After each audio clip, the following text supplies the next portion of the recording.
Assim que os governos caíssem, nós, como sociedade, tentaríamos manter uma ordem.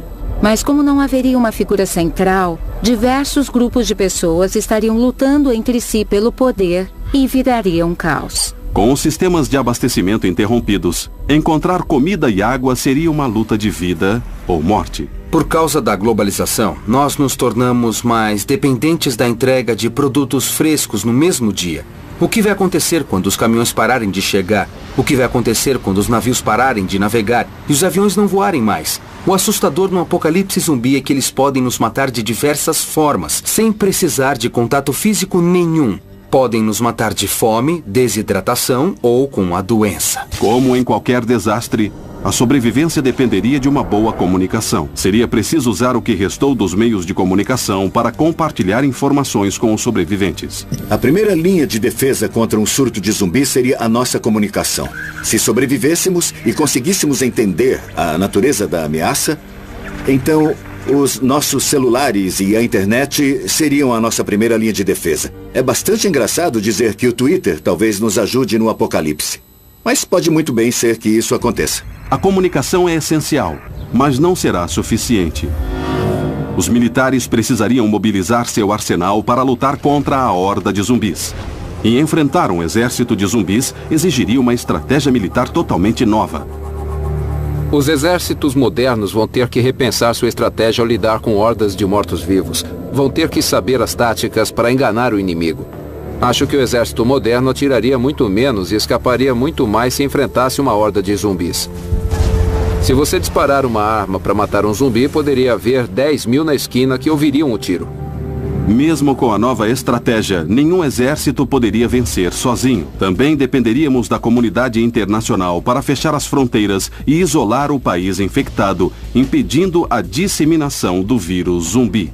Os germes não conhecem as fronteiras de um país nem entendem as políticas nacionais. Há um incentivo real para identificar rapidamente o que está acontecendo e compartilhar essa informação. Você teria a ajuda de outros países para cuidar de seu surto e receberia informações adicionais para tentar compreender como se livrar do surto. Pandemias anteriores nos mostraram que a comunicação aberta entre governos e cidadãos é vital para impedir um surto mortal. Os regimes autoritários são muito relutantes em admitir que tem um problema. Em 2003, quando a epidemia de SARS começou na China, o país ocultou informações que eram vitais para o resto do mundo. Eles aprenderam que a disposição de liberar apenas determinadas informações era mais perigoso, não menos. Tiveram que se abrir e buscar o apoio de outros países para ajudar a si mesmos. O surto de SARS foi um alerta para a comunidade mundial. E hoje em dia é muito menos provável que os países escondam o que está realmente acontecendo. Podemos depender do governo para nos salvar da aniquilação total? A história recente tem mostrado que os governos podem não ser de muita ajuda em grandes catástrofes. O Katrina nos mostrou como seria um apocalipse zumbi com um colapso completo do sistema em todos os níveis. Do presidente ao departamento de polícia de Nova Orleans. Nós vimos uma cidade se desintegrar dia após dia, após dia. As pessoas tiveram que subir no telhado das casas, segurar cartazes, gritar por ajuda. Exatamente o que veríamos num surto de zumbis. As lições aprendidas após eventos como o Katrina ajudaram os governos de todo o mundo a repensar suas estratégias durante desastres. Mas em um apocalipse zumbi, talvez nem seus melhores esforços sejam o suficiente. Há muita burocracia, inclusive na saúde pública e entre os socorristas. São todos treinados a seguir procedimentos operacionais padrão e desenvolveram esses procedimentos como uma forma de rotinizar suas interações com o mundo exterior. Podemos dizer que os mortos-vivos não seriam um acontecimento padrão. Provavelmente lidariam com eles no início, mas não saberiam o que fazer. E, como resultado, cometeriam erros. As políticas burocráticas sobre esta questão seriam sangrentas em todos os sentidos. Se não podemos contar com o governo para nos salvar e não podemos salvar a nós mesmos, o que faremos? Como combater um zumbi? Um erro que muitas pessoas cometem é se preocupar apenas com a boca do zumbi e não entendem que há duas mãos estendidas tentando agarrar você também. Esse triângulo que é formado pela boca e as duas mãos é o que eu chamo de funil fatal. Mas não é nada difícil evitar esse funil fatal ao se desviar e ficar de olho nas mãos. Agarre a garganta, prenda a perna e empurre a cabeça. Agora, se a cabeça cair, o corpo cai.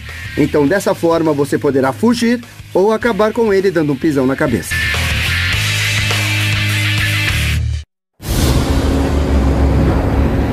Nosso pior pesadelo aconteceu. Os zumbis invadiram e a devastação foi total. Uma nova geração surge para reconstruir tudo. A geração Z.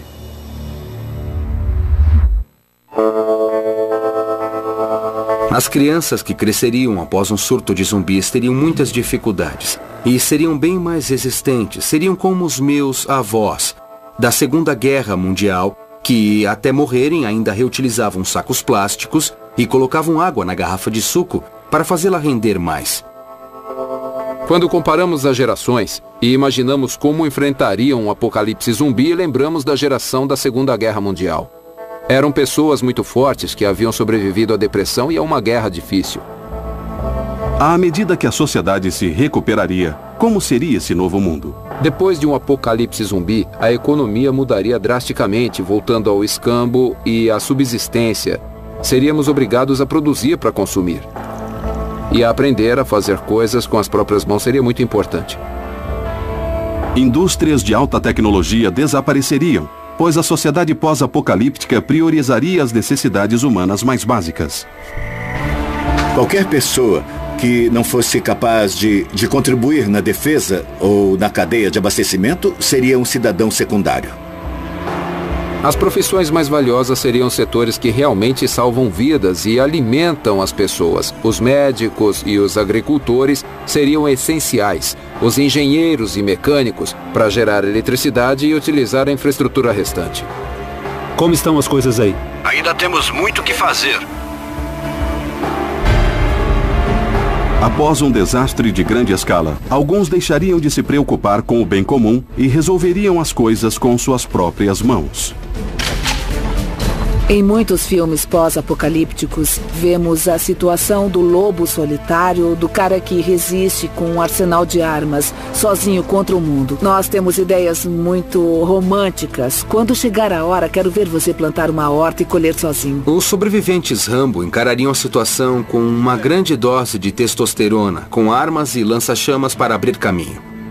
Depois viriam os verdadeiros sobreviventes que sabem como purificar a água, como plantar o seu próprio alimento, como cuidar de seus filhos quando ficarem doentes, que plantas comer, e essas pessoas durariam muito mais do que os aspirantes a Rambo. A maioria concorda que a sobrevivência a longo prazo dependeria da cooperação para reconstruir a sociedade que os zumbis teriam destruído.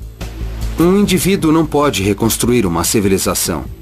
Nós, como uma espécie, sobrevivemos e triunfamos porque aprendemos a trabalhar juntos. E neste país, a noção de trabalho em conjunto se tornou um tabu. Mas a verdade é que na crise, as pessoas precisam se unir, negociar e formar uma espécie de sociedade de proteção mútua. Comunidades se formam facilmente quando todos compartilham algo em comum, a necessidade de sobreviver. Mas quando a ameaça imediata é superada, encontrar um propósito comum torna-se mais difícil. No início, todos se juntariam e correriam para algum lugar ou então ficariam fechados. Mas quando chegasse a hora de esperar, é que surgiriam os vários tipos de personalidade. Cada grupo precisaria de um líder carismático para sobreviver. Se não sobrevivêssemos a um apocalipse zumbi, talvez a culpa não fosse tanto dos zumbis, mas principalmente nossa. Nós nos atacamos um ao outro quando nossas esperanças se acabam. Já vimos vários incidentes em que a sociedade se perdeu. Se há uma forma de perdermos essa luta, com certeza é esta. Os zumbis não são a única coisa a temer. Devemos ter medo do que os homens são capazes de fazer quando estão com medo.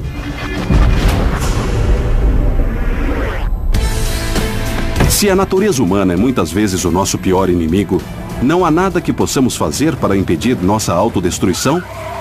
Em St. Louis, Missouri, um grupo já está agindo.